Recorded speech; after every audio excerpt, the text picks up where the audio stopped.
आज देखिए sexual reproduction के बारे में पढ़ा रहे हैं, इसको समझना है। सेक्सुअल रिप्रोडक्शन इन ऑर्गेनिज्म, जीवों में लैंगिक प्रजनन। सेक्सुअल रिप्रोडक्शन होता क्या है, तो कहना है सेक्सुअल रिप्रोडक्शन संतान उत्पन्न करने की विधि है जिसमें नर एवं मादा की भागीदारी होती है, यानी मेल और फीमेल दोनों होगा। अभी तक हम लोग पढ़े थे एसेक्सुअल रिप्रोडक्शन, जिसमें कि मेल और फीमेल की भागीदारी नहीं थी, न मेल था न फीमेल था, लेकिन संतान उत्पन्न होता था। तो हम लोग पढ़े किस तरह से कि कटिंग था, लेयरिंग था, ग्राफ्टिंग था, है ना, ये सब वेजिटेटिव रिप्रोडक्शन के अंतर्गत था। और फिजन हुआ, है ना, बाइनरी फिजन, ये सब उसमें पढ़े एसेक्सुअल रिप्रोडक्शन में। जो इन वीडियो को नहीं देखे हैं जाइए, मेरे चैनल पर बहुत सारा वीडियो है इस पर बनाया हुआ, इसको आप देखिए, ठीक है। तो अभी जो है एसेक्सुअल रिप्रोडक्शन से आगे उठ करके हम पढ़ रहे हैं सेक्सुअल रिप्रोडक्शन, लैंगिक प्रजनन। लैंगिक प्रजनन के द्वारा ही हम जितने मानव हैं, है ना, कुत्ता है, बिल्ली है, ये सब जितना है ना बहुकोशिकीय जीव है, ये सब हम लोग लैंगिक प्रजनन के द्वारा पैदा हुए हैं, है ना, ठीक है, हाथी घोड़ा जो भी है। और पुष्पीय पौधा, जिस पौधा में फूल लगता है उसमें भी क्या होता है, लैंगिक प्रजनन होता है।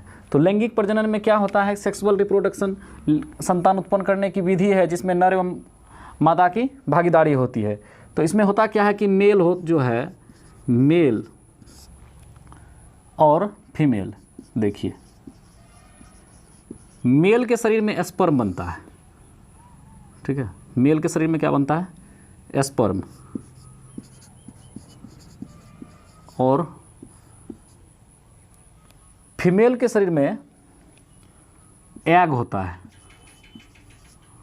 ना, एग या ओवम, OVUM, है ना, अंडा या अंडाणु या डिम कहते हैं उसको। और इसमें पुरुष के शरीर में क्या होता है, शुक्राणु होता है।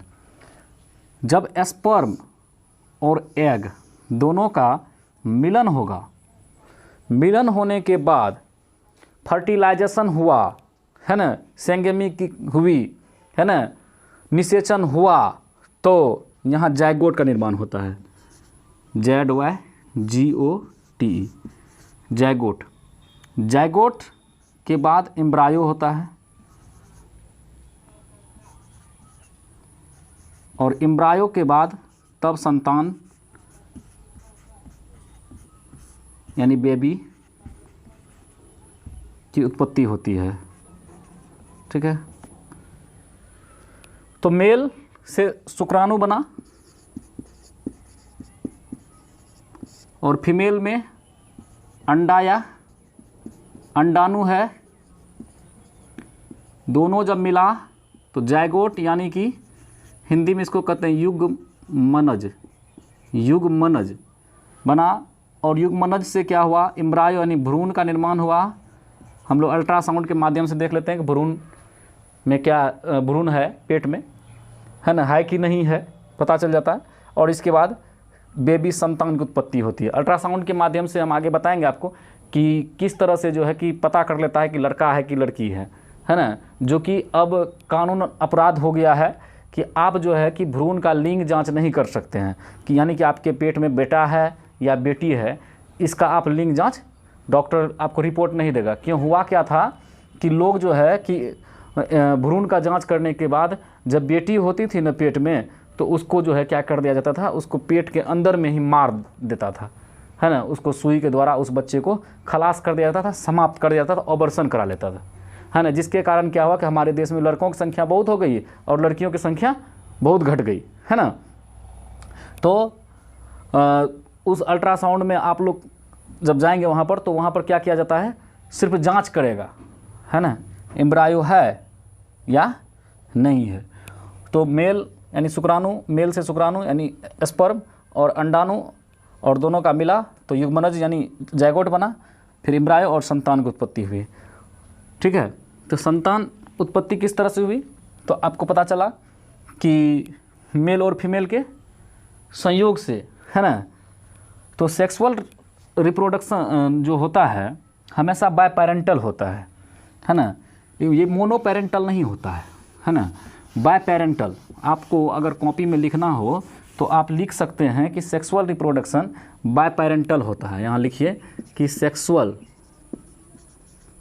रिप्रोडक्शन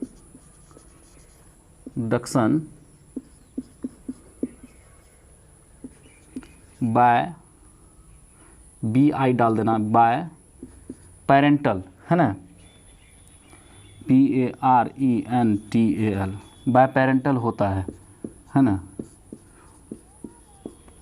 ठीक है। सेक्सुअल रिप्रोडक्शन को बायोलॉजी की भाषा में एम्फीमिक्सिस कहा जाता है। क्या कहा जाता है? सेक्सुअल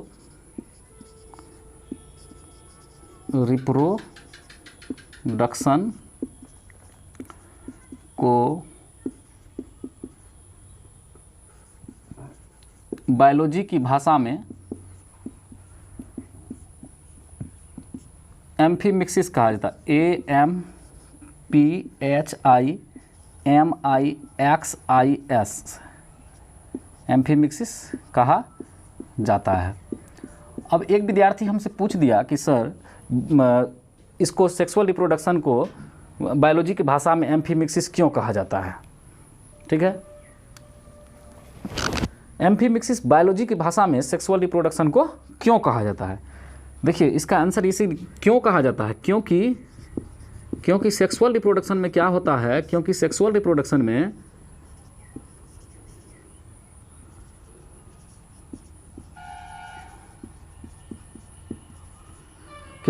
रिप्रोडक्शन से उत्पन्न संतान में, बाल बच्चा में,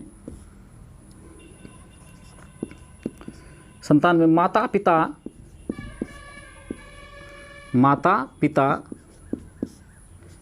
के गुणों का समावेश होता है। यानी माँ पिताजी दोनों का गुण मिक्स होता है, किसमें? संतान में।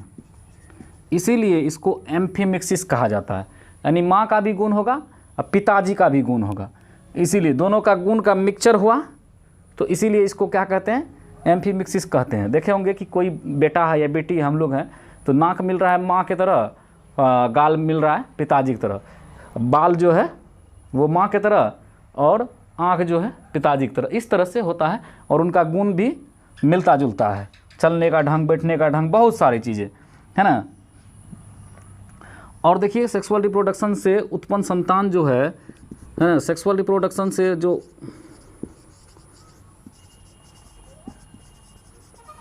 कोई पूछेगा कि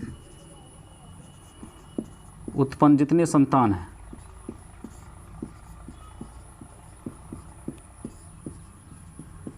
संतान को ऑफ स्प्रिंग कहा जाता है।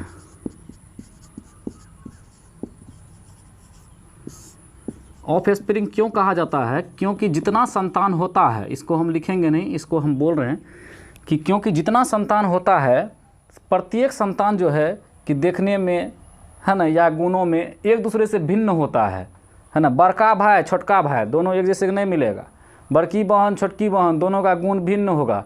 किसी का बाल, है ना, घुंघरेला होगा और किसी का घोड़ा के केस की तरह होता है ना जी।